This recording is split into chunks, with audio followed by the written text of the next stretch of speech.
ولا تعجل بالقرآن من قبل أن يقضى إليك وحيه وقل رب زدني علما. السلام عليكم ورحمة الله وبركاته. إن الحمد لله نحمده ونستعينه ونستغفره ونعوذ بالله من شرور أنفسنا ومن سيئات أعمالنا. من يهده الله فلا مضل له ومن يضلل فلا هادي له وأشهد أن لا إله إلا الله وحده لا شريك له وأشهد أن محمدا عبده ورسوله. يا أيها الذين آمنوا اتقوا الله حق تقاته ولا تموتن إلا وأنتم مسلمون. يا أيها الناس اتقوا ربكم الذي خلقكم من نفس واحدة وخلق منها زوجها وبث منهما رجالا كثيرا ونساء واتقوا الله الذي تساءلون به والأرحام إن الله كان عليكم رقيبا. يا أيها الذين آمنوا اتقوا الله وقولوا قولا سديدا يصلح لكم أعمالكم ويغفر لكم ذنوبكم ومن يطع الله ورسوله فقد فاز فوزا عظيما. أما بعد فإن أصدق الحديث كلام الله وخير الهدي هدي محمد صلى الله عليه وسلم وشر الأمور محدثاتها وكل محدثة بدعة وكل بدعة ضلالة وكل ضلالة في النار. أما بعد.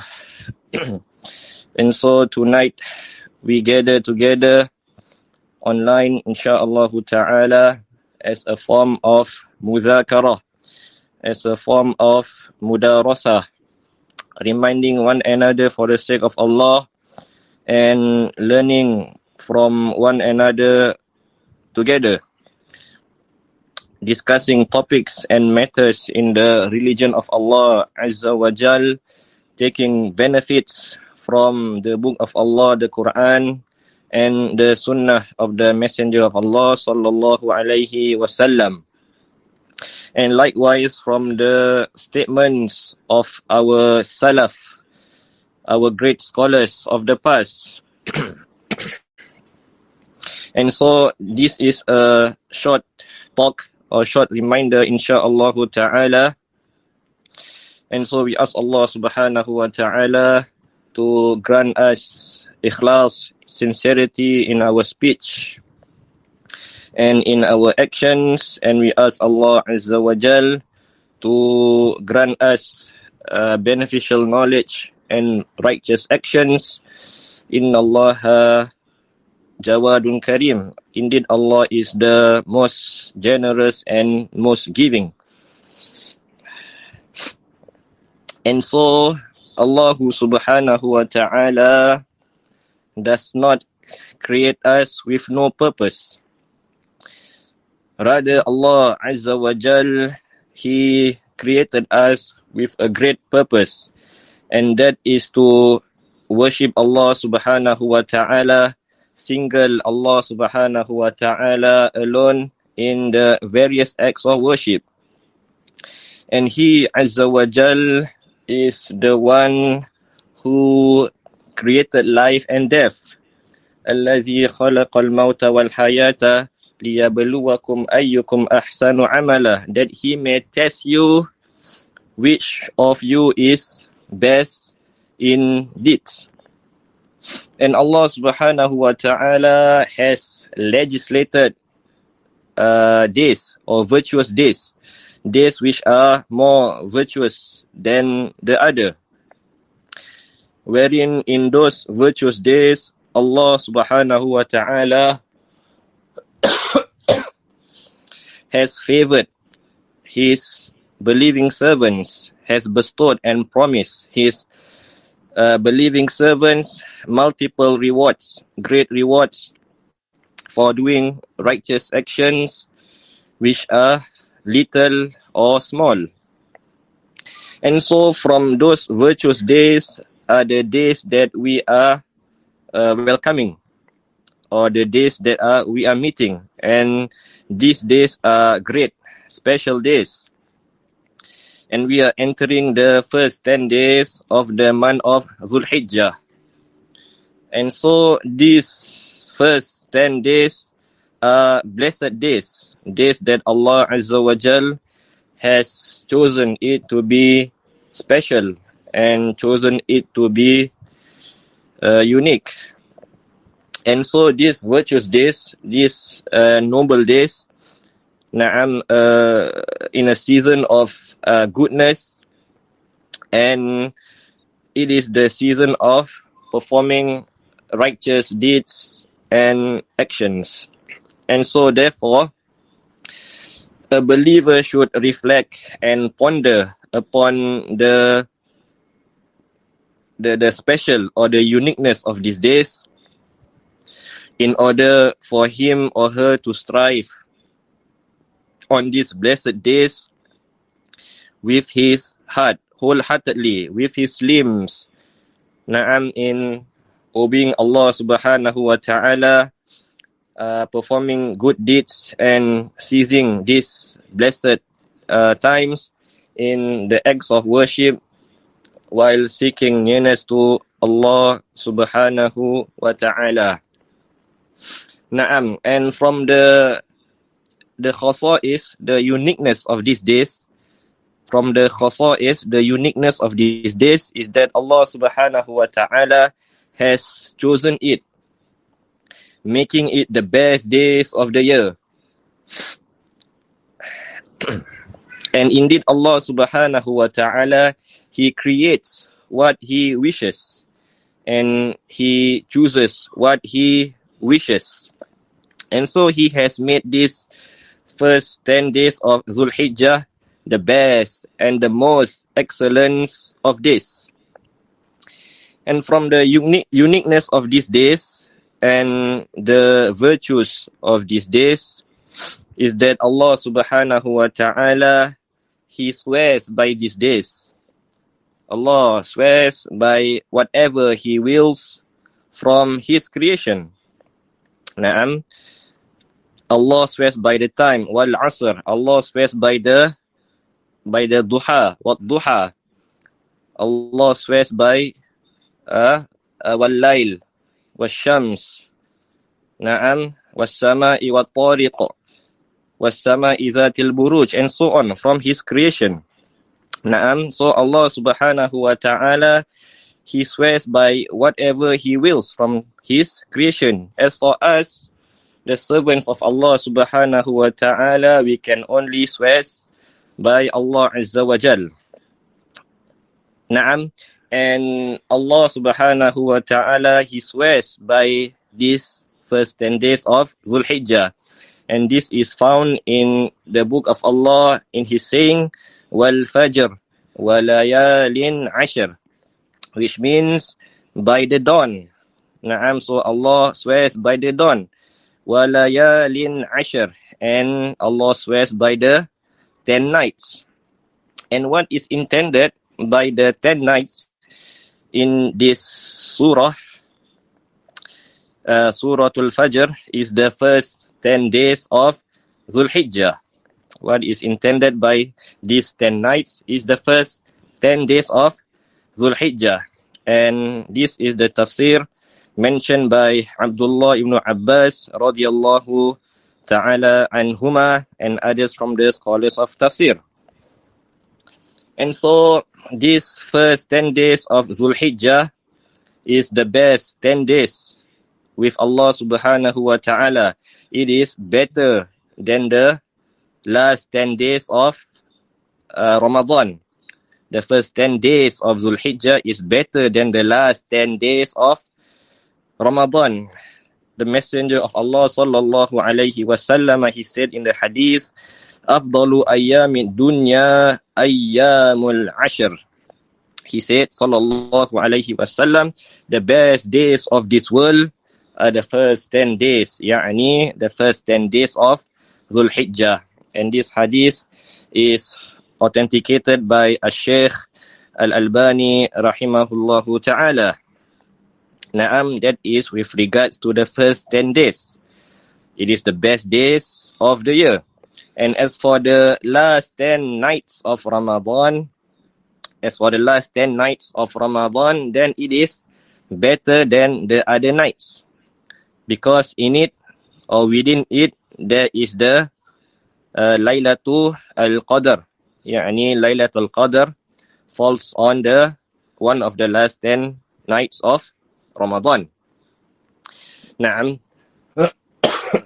And from the uniqueness of these first 10 days of Dhul Hijjah is that the best days for, it is the best days of performing righteous deeds. And no one seeks or draws himself nearer to Allah Azza wa Jal through worship better than by him seeking nearness to Allah during these virtuous days.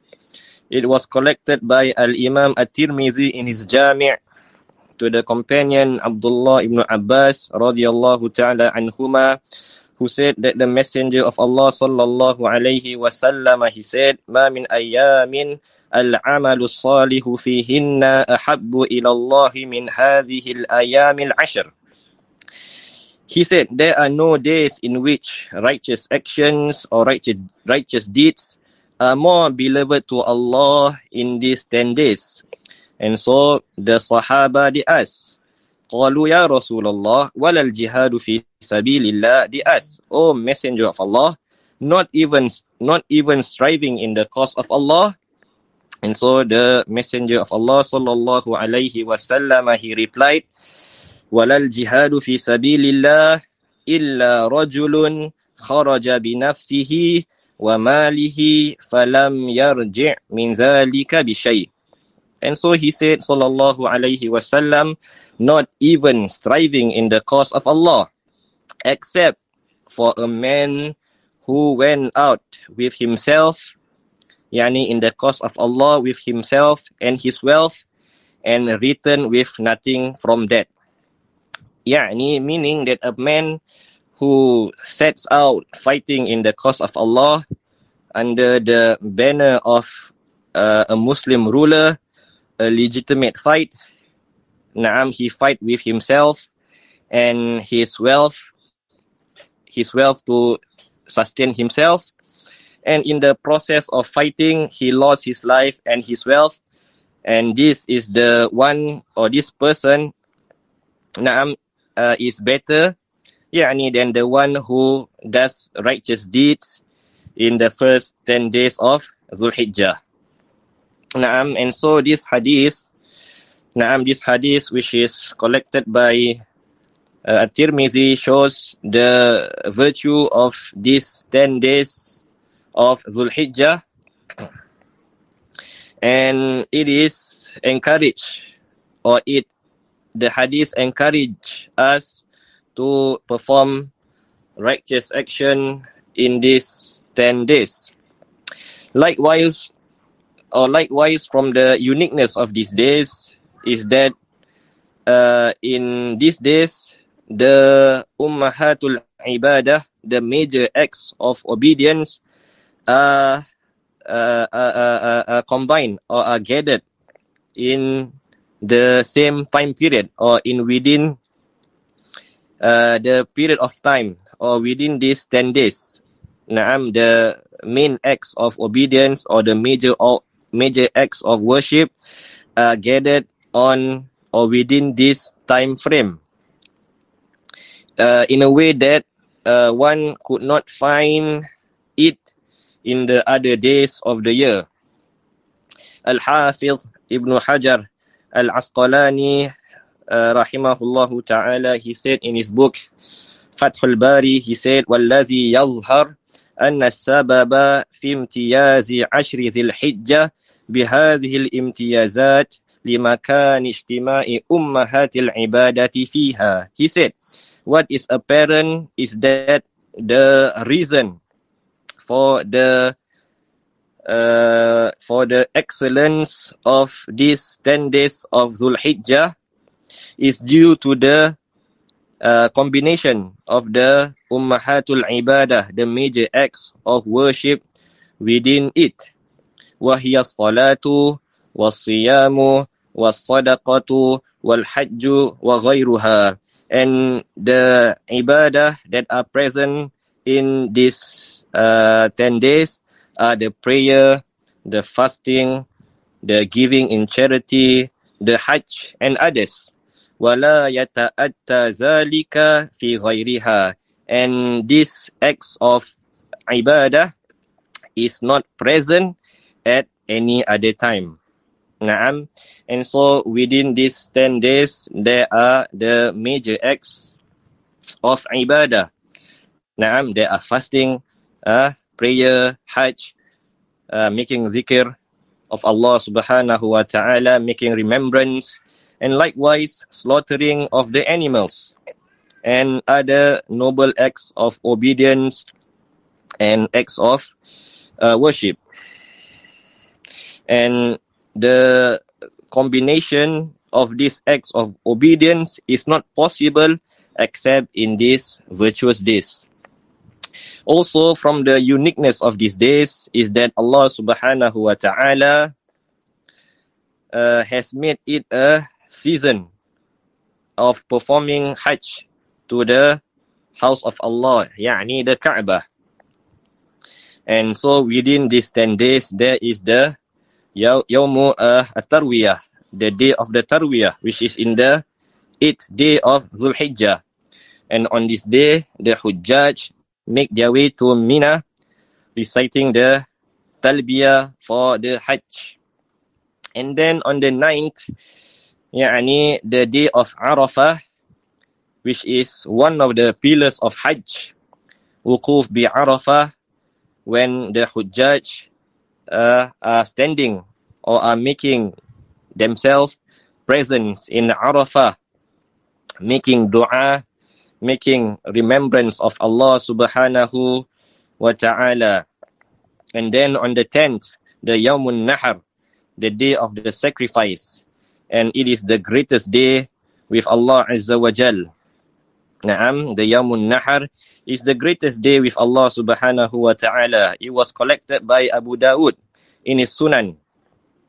Naam, and this hadith is authenticated by a Sheikh Al-Albani rahimahullahu ta'ala to the companion Abdullah ibn Qurt radiyallahu anhu, that he said, the messenger of Allah sallallahu alayhi wasallam, he said, inna a'zamal ayyami indallahi tabaraka wa ta'ala yawmun nahar. The messenger of Allah sallallahu alayhi wasallam, he said, indeed the greatest days in the sight of Allah, the blessed and the exalted, is the Yawmun Nahar, is the day of sacrifice. Naam, and so this is some of the special thing or the uniqueness and virtues that are present in these blessed days. Naam, and so therefore we should present righteous deeds in these blessed days. Naam, present righteous deed that draw us closer to Allah subhanahu wa ta'ala. And so we should not treat these days like the rest of the days in the year. Naam, we should not treat these days like the rest of the days of the year. Naam, especially after knowing the weight of these days, the value of these days, and also the status or the virtues of these days. And so let us purify our hearts in these blessed days with repentance to Allah Azza wa Jal and turning back to Allah subhanahu wa ta'ala with obedience to Allah. Naam, and one should not miss out on this great season, but rather he should prepare himself for these days with the utmost preparation. Naam, dedicating himself, his time, and giving or exerting great efforts during these 10 days. Na'am, in the first 10 days of Dhul Hijjah. Na'am, and also in the first 10 days of Dhul Hijjah, it is legislated to perform the takbir. Na'am, it is legislated to perform the takbir, and it is called the takbir mutlaq. Na'am, meaning that a person, he says the takbir, which is unrestricted to time. Na'am, so this takbir is done at all times. Na'am, and so when do we do the takbir mutlaq? Okay, we do the takbir al-mutlaq from the starting of the month of Dhul Hijjah until the last day of the days of Tashriq, which is the 13th of Dhul Hijjah. And so a person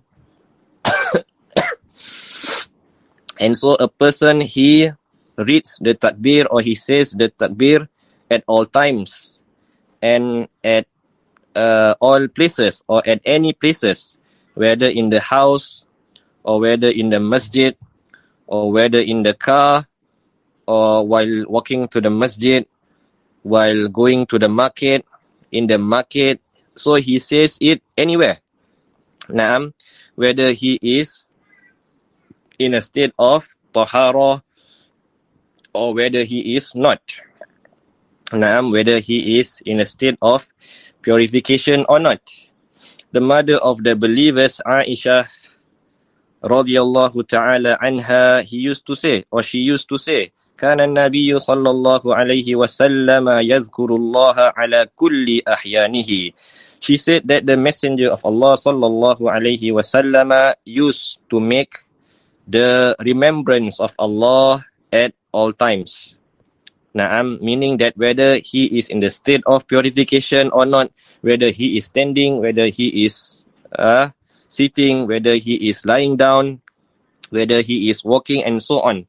So a person, he reads the takbir, naam, in the first 10 days of Dhul Hijjah at all times and at any places that he goes to. Naam, Naam. And so we say the takbir mutlaq in the first 10 days of Dhul Hijjah, and this is based on the statement of Allah Azza wa Jal. Allah subhanahu wa ta'ala, he said, لِيَشْهَدُوا مَنَافِعَ لَهُمْ وَيَذْكُرُوا اسْمَ اللَّهِ فِي أَيَّامٍ مَعْلُومَاتٍ.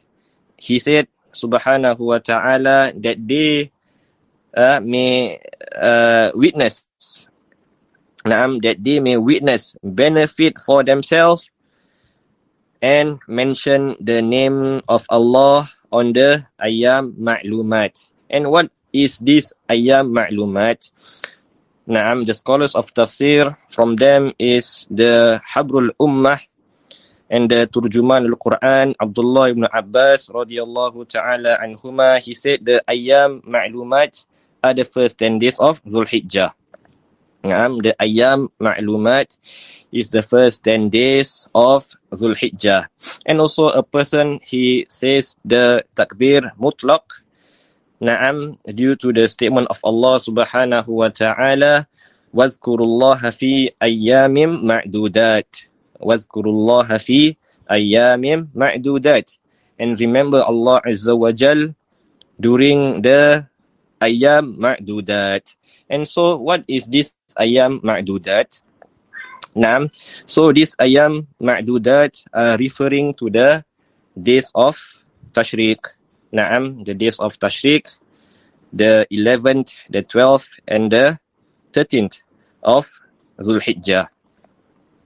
And so, as we mentioned, that the tafsir of these two verses, the ayyam ma'lumat being the first 10 days of Dhul Hijjah, and the ayyam ma'dudat being the days of Tashriq, the days of Tashriq, is the tafsir of Abdullah ibn Abbas radiyallahu ta'ala anhuma, and this was reported by Al-Imam Al-Bukhari in his Sahih under the book Kitabul Idain, the book of Eid prayers under the chapter of Babu Fadlil Amal fi Ayyami Tashriq, the virtue of deeds during the days of Tashriq, before the hadith 969. And likewise, Al-Qurtubi, who is from the scholars of Tafsir, he mentioned in his Tafsir that the Tafsir of Abdullah ibn Abbas radiyallahu ta'ala anhuma with regards to these verses that we have mentioned is the view of the Jumhur, is the view of the majority of the scholars of Tafsir. Naam, and the proof in the Sunnah that the days of Tashriq, being the days of remembrance of Allah Azza wa Jal, naam, the days when one says the takbir mutlaq, naam, during the days of Tashriq, is the hadith which is collected by Al-Imam Muslimun in his Sahih to the companion Nubayshah Al-Hudhali, that the Messenger of Allah sallallahu alayhi wasallam, he said, Ayyamu Tashriq ayyamu aklin wa shurbin wa zikrin lillahi wa zikrin lillah. He said sallallahu alayhi wasallam, the days of Tashriq are days of eating, days of drinking and making remembrance of Allah subhanahu wa ta'ala. So the days of Tashriq are the days of eating, drinking and making zikr of Allah Azza wa Jal. And so this hadith shows that na'am, and this hadith also shows that it is impermissible for one to fast on the days of Tashriq. Na'am, for the one who is not performing Hajj, it is impermissible for one to fast on the days of Tashriq for the one who is not performing the Hajj. And also Al-Imam Al-Bukhari mentioned in his Sahih a narration attributed to Abdullah ibn Umar radiyallahu ta'ala anhuma and Abu Hurairah radiyallahu ta'ala anhu, that annahuma kana yakhrujani ila suq ayyam al-ashr. Yani Abdullah ibn Umar radiyallahu anhuma and Abu Hurairah radiyallahu anhu, they both used to go to the marketplaces on the first 10 days. Yani on the first 10 days of Dhul Hijjah. Yukabbirani wa yukabbirun nasu bitakbirihima. And they will say the takbir. Naam, they will say the takbir in the market in the first 10 days of Dhul Hijjah. Which as a result, when the people heard their takbir, they will also say the takbir. Naam, they will also say the takbir.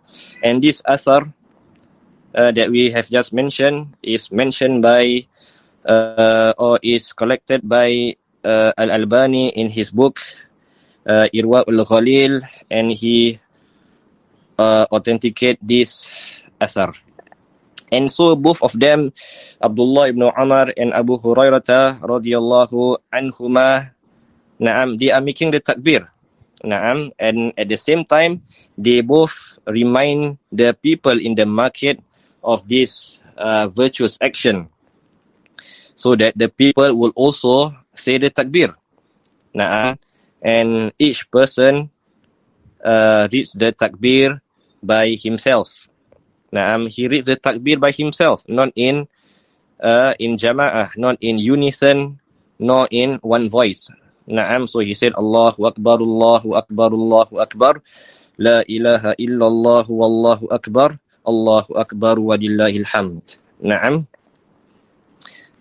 Naam, and so the person, he raised his voice in making the takbir. Naam, he raised his voice when making the takbir, so that the family members, and the family members, the children or the neighbors, get to hear it. And when they heard you initiating the takbir, they will also start to make the takbir. They will also make the takbir. And so the takbir al-mutlaq, as we mentioned, it begins when the month of Dhul Hijjah enters, and it lasts until the last day of the days of Tashriq. Naam, on the 13th day of Dhul Hijjah. Naam, yani meaning from the first up until the 13th Dhul Hijjah, before the Maghrib prayer, before the sun sets. Naam. And so that is with regards for the takbir al-mutlaq. As for the takbir al-muqayyad, the takbir which is restricted to time, then it is done at the end of the five it is done at the end of the 5 prayers, the 5 obligatory prayers. And when does the takbir al-muqayyad starts? It starts from the Fajr prayer on the day of Arafah, which is on the 9th day of Dhul Hijjah. And it starts on the day of Arafah after the Fajr prayer, and it lasts until the last day of the days of Tashriq. Naam, the 13th day after the Asr prayer. Naam. And so how does a person he reads the takbir al-muqayyad? Naam, we mentioned that it is done after the 5 obligatory prayers. And so it is done after you end the salah. Naam, so you end the salah by saying Assalamualaikum warahmatullah, Assalamualaikum warahmatullah. Naam, and after which you read the azkar for the salah. Naam, you said Astaghfirullah, Astaghfirullah, Astaghfirullah, Allahumma antas salam wa minkas salam, tabarakta ya dzal jalali wal ikram, and so on. So you read the rest of the azkar salah. Naam, azkar after the salah, ayatul kursi, the 33 times of tasbih, 33 times of tahmid, 33 times of takbir. Naam, or other variation of tasbih and so on. So you read the azkar after the salah, then after that you begin reading the takbir al-muqayyad, takbir which is restricted to time, yani after the 5 obligatory prayers. So a person reads the takbir by himself. Naam, Allahu Akbar, Allahu Akbar, Allahu Akbar, until the end of the takbir. Naam, he reads the takbir by himself, and he does not do it in the congregation. Naam, he read the takbir by himself. And so naam, طيب. And so in summary, naam, the takbir al-mutlaq is done from the first day of Dhul Hijjah until the 13th day of Dhul Hijjah. Naam, and it can be done at all times, at anywhere, whether you are standing, lying down on your back, and so on. Naam, whereas the takbir al-muqayyad is done starting on the day of Arafah, on the 9th after the Fajr prayer or the Subh prayer, until after the Asr prayer of the 13th day. Naam, so this means that there are 5 days.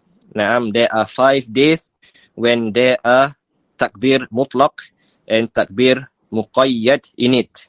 Naam, there are 5 days when there are a takbir al-mutlaq and a takbir al-muqayyad in it. Okay, the 5 days are the day of Arafah, the day of Nahr, and the 3 days of at-Tashriq. And so this practice of saying the takbir in this first 10 days of Dhul Hijjah and the days of Tashriq is legislated by the ijma', and it is by the ijma' of the Sahaba, the action of the Sahaba radiyallahu ta'ala anhum ajma'in. Naam. And with regards to what does a person say in the takbir, naam, so how does a person say it in the takbir? And so there are numerous wordings to say in the takbir. And from them is the takbir of Abdullah ibn Mas'ud radiyallahu ta'ala anhu, where he said, Allahu Akbar, Allahu Akbar, Allahu Akbar, La ilaha illallah, Wallahu Akbar, Allahu Akbar, Walillahil hamd. Na'am. So he reads the takbir 3 times, Allahu Akbar, Allahu Akbar, Allahu Akbar. And in some narration, he read it twice. Yani, Allahu Akbar, Allahu Akbar, twice. La ilaha illallah, Wallahu Akbar, Wallahu Akbar, Walillahil hamd. And so that is the wording that is said by the Sahaba or the Sahabi Abdullah ibn Mas'ud radiyallahu ta'ala anhu. And we would mention another wording from a Sahabi, that is the wording of Abdullah ibn Abbas radiyallahu anhuma. And his takbir goes like this: Allahu Akbaru kabira, Allahu Akbaru kabira, Allahu Akbaru wa ajal, Allahu Akbaru wa lillahil hamd. Naam, that is the wording of Abdullah ibn Abbas radiyallahu ta'ala anhuma. Naam, so we shall repeat again. So the takbir of Abdullah ibn Abbas is Allahu Akbaru kabira, Allahu Akbaru kabira, Allahu Akbaru wa ajal, Allahu Akbaru wa lillahil hamd. Naam. And for the one who has not memorized these types of these wordings of takbir,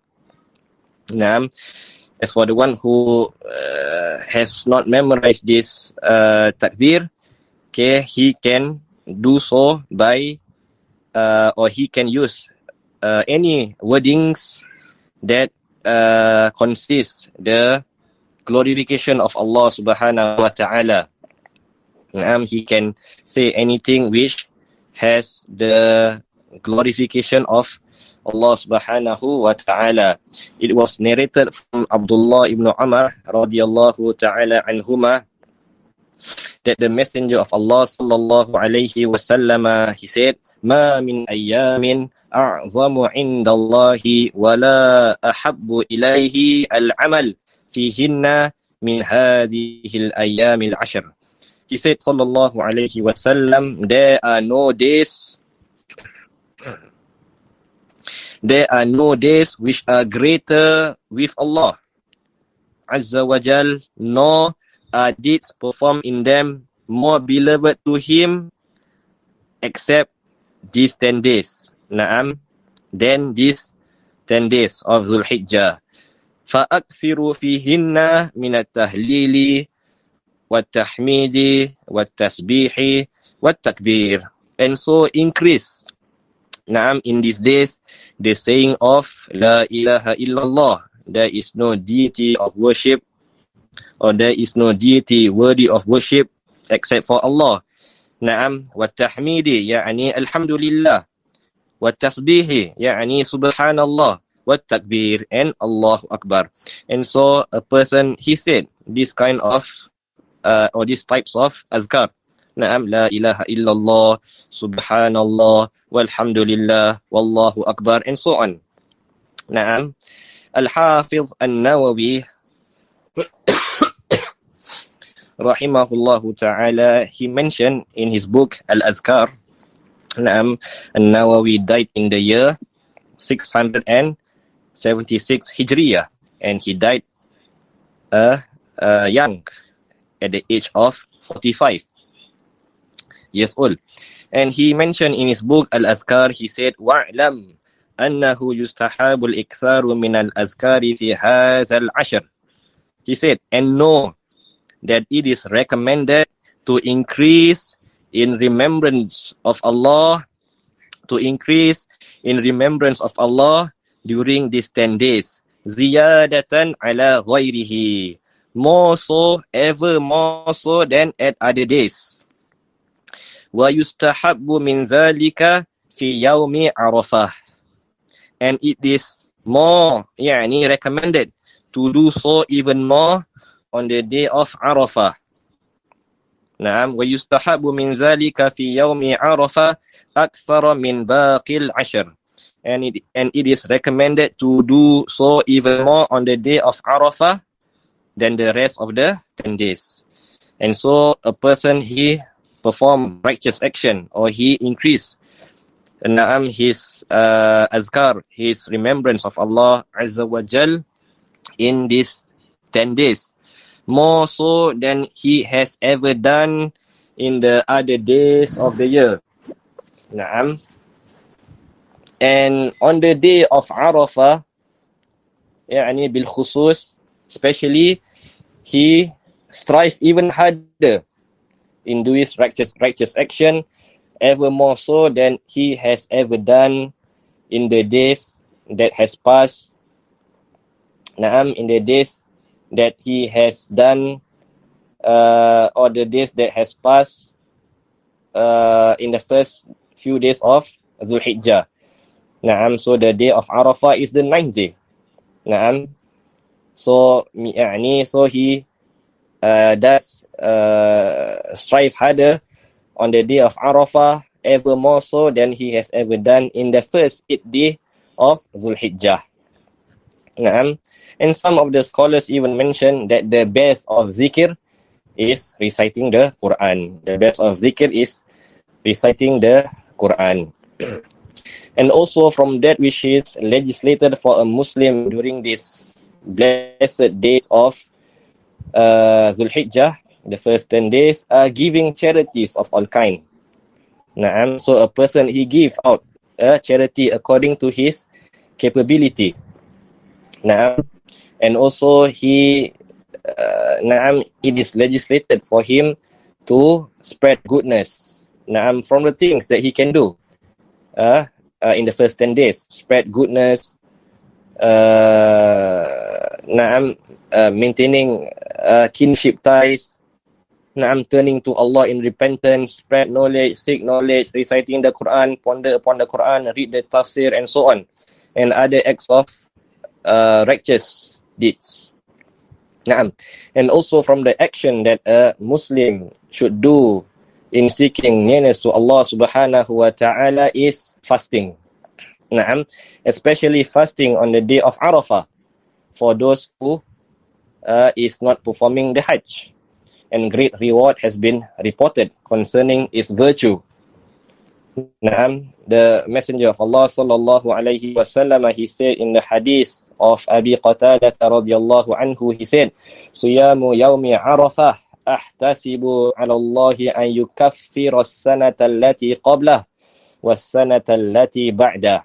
He said, fasting on the day of Arafah, I hope from Allah Azza wa Jal that He will expiate the sins of the year which has passed and the sins of the year that is going to come. So there is 2 years of expiation of the sins.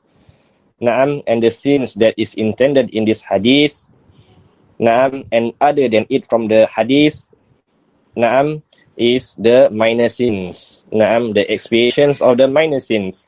As for the major sins, then it requires one to make tawbah, repentance to Allah Azza wa Jal, with all of the conditions of tawbah met. And the best supplication is the supplication of the day of Arafah. The Messenger of Allah sallallahu alayhi wa sallam, he said, Khairud du'a'i du'a'u yawmi Arafah, wa khairu ma qultu ana wan nabiyyina min qabli wan nabiyyuna min qabli la ilaha illallah wahdahu la sharika lah, lahul mulku wa lahul hamdu wa huwa ala kulli shay'in qadir. The best supplication is the supplication of the day of Arafah, and the best of what I and the prophets before me have said is La ilaha illallah wahdahu la sharika lah, lahul mulku wa lahul hamdu wa huwa ala kulli shay'in qadir. And likewise from the acts of worship that is strongly recommended to be performed during these days is what the mother of the believers, Salamah radiyallahu anha, she said that the Messenger of Allah sallallahu alayhi wa sallam said, إِذَا دَخَلَتِ الْعَشْرُ وَأَرَادَ أَحَدُكُمْ أَنْ يُضَحِّيَ فَلَا يَمَسَّ مِنْ شَعْرِهِ وَبَشَرِهِ شَيْئًا. He said, sallallahu alayhi wa sallam, when the 10 days of Zulhijjah enter, and one of you intends to offer a sacrifice, then he should not take anything from his hair or his skin. Naam. And in another wording of the hadith of Salama radhiyallahu ta'ala anha, the messenger of Allah sallallahu alayhi wasallam said, "Idza ra'aytum hilala dhil hijjah wa arada ahadukum an yudhiya falyumsik an sha'rihi wa adfarih." He said, when you see the crescent moon of Dhul Hijjah or the new moon of Dhul Hijjah, and one of you intends to offer a sacrifice, then he should refrain from cutting his hair and his nails. And these two hadiths are collected by Al-Imam Muslimun in his Sahih. And so for the one who intends to offer a sacrifice, once the day of Dhul Hijjah enter, he is not to take anything from his hair, nor from his nails, nor from his skin, until he has offered his sacrifice. So he should not take anything from his hair, from his armpit hair, from his hair on his head, or from the pubic hair, or whatever hair that is on his body. Neither from his nails, neither from his skin, until he has offered his sacrifice. And this ruling is specific to the one who intends to offer the sacrifice. Meaning the one who will buy the animal for sacrifice. And he include whomever he wishes from his family and his relative or his children in the reward. This ruling is only specific to the one who intends to offer the sacrifice. As for his family members, his children, and whoever whose behalf he is sacrificing for, this ruling does not apply to them, unless they themselves are offering a sacrifice. Therefore, it is allowed for him, his family members, his children, and so on, to cut his hair, for example, unless he is himself offering the sacrifice on his behalf. And so the one offering the sacrifice is not allowed to take from his hair, his skins, and his nails.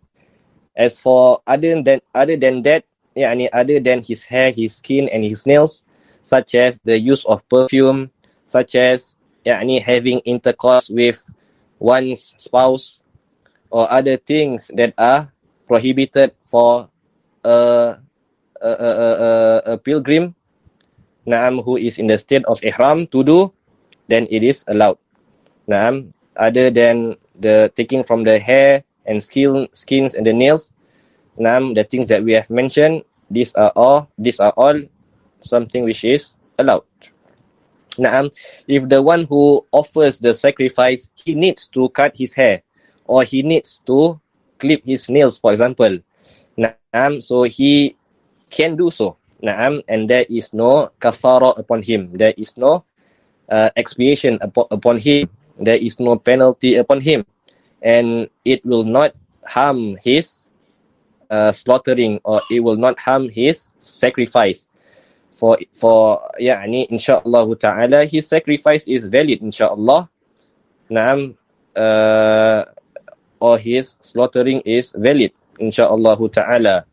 However, he misses out on the reward of following the sunnah of the Messenger of Allah sallallahu alaihi wasallam. So therefore, it is recommended to buy your sacrificial animals, and to have them and strive in attaining the sincerity of Allah subhanahu wa ta'ala in your sacrifice, in your slaughtering. Allah subhanahu wa ta'ala, he says, lan yanala Allahu luhumuha wala dima'uha walakin yanaluhu taqwa minkum. Allah subhanahu wa ta'ala, he says, their meat will not reach Allah, nor will their blood reach Allah, but what reaches Allah is piety from you. Therefore, sacrifice your animal purely for the sake of Allah Azza wa Jal. And also Allah subhanahu wa ta'ala, he says, فَصَلِّ لِرَبِّكَ وَانْحَرْ. Therefore, pray sincerity to Allah subhanahu wa ta'ala and sacrifice for the sake of Allah Azza wa Jal. Also Allah subhanahu wa ta'ala, He says, قُلْ إِنَّا صَلَاتِي وَنُسُكِي وَمَحْيَايَ وَمَمَاتِي لِلَّهِ رَبِّ الْعَالَمِينَ لَا شَرِيكَ لَهُ. He said to the Messenger of Allah sallallahu alaihi wasallam, say, O Muhammad, indeed my prayer, my nusuk, my sacrifice, my living and my dying are for Allah alone, the Lord of all that exists. La sharika lah. He has no partners in this act of worship. And so Allah subhanahu wa ta'ala has commanded that this great act of worship, which is the sacrificing of the animal, is coupled with ikhlas. Is coupled with ikhlas. Fasalli li rabbika wanhar. Qul inna salati wa nusuki wa mahyaya wa mamati lillahi rabbil alamin. And so this is that which is easy for us to say. This is what is easy for us to convey. And we ask Allah subhanahu wa ta'ala to grant us sincerity in our speech and our actions. And we ask Allah subhanahu wa ta'ala to bless us in meeting these blessed days with good health, with safety, and with good well-being. Wa akhiru da'wana anil hamdulillahi rabbil alamin. Subhanakallahumma wa bihamdika ashhadu an la ilaha illa ant astaghfiruka wa atubu ilaik. Wa sallallahu ala nabiyyina wa sallam. Wassalamu alaikum warahmatullahi wabarakatuh.